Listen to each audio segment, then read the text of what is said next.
আজকে আমাদের এই সময়ে বর্তমান পৃথিবীতে মুসলিমদের একটা শোকের মাস, কষ্টদায়ক। সেই কষ্ট মুসলমানরা পৃথিবীর এই দিন আসলে একটা অনুভব করে। এই সময়ে এই সারা পৃথিবীতে, এই বাংলার জমিনে আবার মানুষ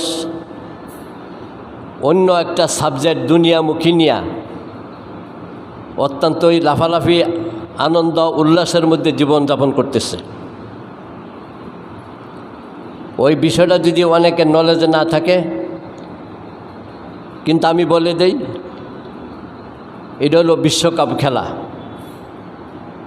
বিশ্বকাপ ফুটবল খেলা যেটা চলতেছে, এটার উপরে মানুষের কি আকিদা, মানুষের কতটুকু গুরুত্ব।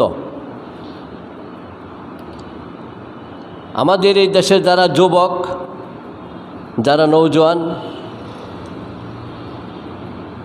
যারা ভবিষ্যতে এই দেশের কর্মদার, এই দেশকে প্রতিষ্ঠিত করবে, না হয় দেশকে ধ্বংস করে দেবে, এটা মানুষের কর্মের উপরে, তার বুঝের উপরে, তার ফিকিরের উপরে সব কিছু অবস্থান করবে। তবে এখন দেখা যাচ্ছে, যেহেতু আগে ঘোষণা করছি এটা আশুরা মুহররমের মাস, কিন্তু মুহররম নিয়ে মুসলমানের কোনো ধারণাই নাই। আমাদের নৌজওয়ান, আমাদের যুবক, আমাদের সন্তান, আমাদের ভবিষ্যৎ, তাদের এই কোনো চিন্তা ফিকিরও নাই, এটার মধ্যে কোনো বুঝও এটা তাদের নাই। এখন শুধু ফিকির আছে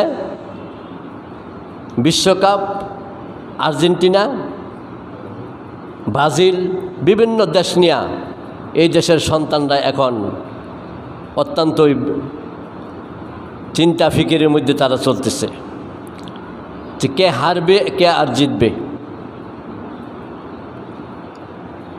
বিষয় হলো আমাদের ধারণা কোথায়, মুসলিম সমাজের চিন্তা ফিকির কী থাকা দরকার ছিল, আর এখন আমরা কোথায় চলে গেলাম।